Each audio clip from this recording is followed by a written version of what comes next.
What is up, Internet? This is TEC bringing you another video today. This time we're doing some Total War Rome 2, and we're going to be setting up a versus battle here of about 300 Royal Spartans against 300 Roman Praetorian Guards, both the elite fighters from each of these two factions. Now, while we're getting the combat set up here, let's introduce our competitors. The Spartans are popularly known today as the most elite fighting force in all of antiquity, and for good reason. Unlike most other cities and most other armies of the time, the male youth in the city of Sparta trained solely for combat. They spent their entire lives training solely for combat. They were taken from their families around the age of 7 and were put into military barracks where they just trained every single day for fighting. And this intense training and this constant training is what made them the most elite and their most fearsome fighting force in the world at that time. However, there are never terribly many Spartan hoplites at any particular time because, as you can imagine, the number of fighting age male youth in the city of Sparta itself would never be terribly high. Rather, the core of the Spartan army was made up of the Perioikoi, which literally means those around the city. And these were the people who had decided to ally with Sparta and who provided Sparta not only with the bulk of its army and its fighting force, but also with its economy, with all of its production and manufacturing and agriculture. However, as we saw, you don't need a ton of true Spartans to change the course of a battle, as we saw in Thermopylae, and as was made famous in the movie 300. You only need a few of these Spartan hoplites to change the tide of a battle. And we'll see how they fare here against the Roman Praetorian Guards. Now, these Praetorian Guards, as an actual organized fighting force, wouldn't have been around until about the time of Julius Caesar and Caesar Augustus. However, the Praetorian Guards do date back to the Roman Republic. The Praetorian Guards were handpicked. They were the most elite fighting men of Rome. They were probably the oldest, the most experienced fighters, the ones who had proven themselves. And as their name indicates, they protected the Praetor as well as the other magistrates of the Roman Republic. Now, during battle, they typically wouldn't see much of the combat. They would be kept in reserves in the back of the formation, because the way that the Roman army worked was they'd have their most inexperienced fighters up front, and as you went further back in the ranks, you would get more and more experienced fighters, which, while this sounds a bit brutal, you're sort of putting the lambs out there for the slaughter. It also makes sense because you want to preserve your strongest fighters for later in the fight and use them only when absolutely necessary. And you also want to give your new fighters both experience and a chance to prove themselves, which, as the contemporary historians would have us believe, was one of the driving factors in all of military life, was the ability to prove yourself and to become well known as a good and capable fighter.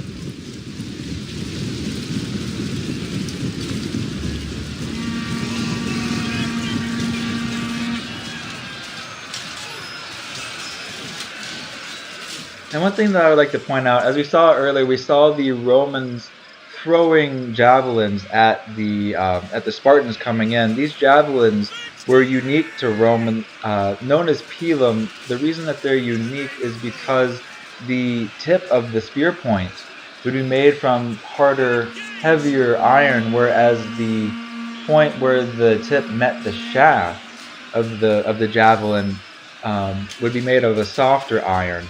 And this allowed for the pilum, once it was thrown, to bend at the point where it met the shaft, making it impossible for an enemy soldier to pick it up and throw it back at the Romans. But it also had a unique effect when it pierced a shield, because it would also bend around the shield when it went through, making the shield unusable. And as we see here for the Spartans, the shield is everything to them.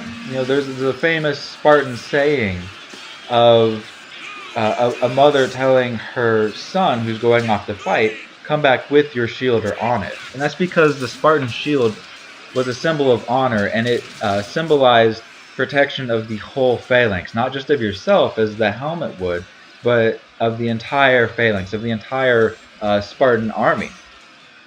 And so if the pilum were to pierce a Spartan shield and making it unusable, the Spartan would have to cast it down, which would not only bring dishonor on him and his family, but would also leave the Spartan phalanx vulnerable, because they relied on the interlocking shields and on the protection that their shields gave for most of their fighting. And so one of the things that I don't think this game truly captures is the impact that the pilum volleys that we saw in the beginning there would have on the Spartan phalanx, on the Spartan hoplites here. I think that would definitely turn the tide from what we're seeing here, where we see the Spartans are starting to overrun the Roman Praetorian Guard here. Let me know in the comments below if you feel differently, but I believe that the pilum would actually turn the tide of the battle here and let the Romans actually defeat the Spartans. But as we see here, the Romans are starting to break, the numbers are thinning, the Spartans are well in control of this battle. It's just a matter of time now before the Spartans completely demoralize the Romans and the Romans begin to retreat. As we see some last minute fighting here between the Romans and the Spartans. We see casualties on both sides, but definitely more so with the Roman Praetorian Guard.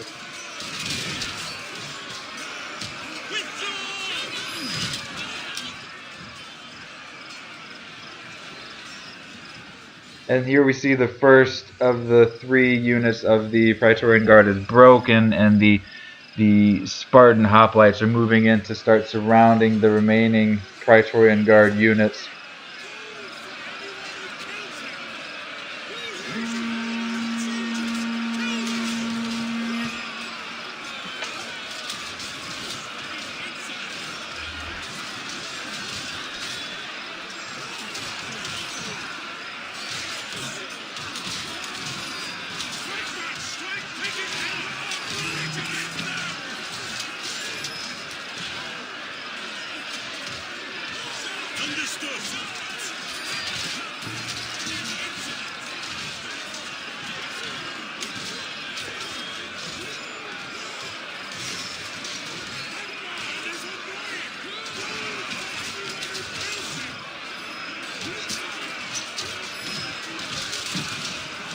Here now the remaining Roman soldiers are starting to waver. They're going to break here soon, and the Spartans will take the day. They'll take the victory. As I said, I don't think this is how the battle had actually gone if these two fighting forces had met in history. I think the Romans would definitely have taken the day in history, but as we see here, the Spartans are victorious. They are running the Romans off the field of battle, and that will all but do it here. If you like this video, guys, hit the like button. Leave a comment below if you have a different opinion, or if you have other factions and units you would like to see go head to head and to learn more about. And to see more of my videos, just click that subscribe button. Thank you, guys, and I will catch you all next time.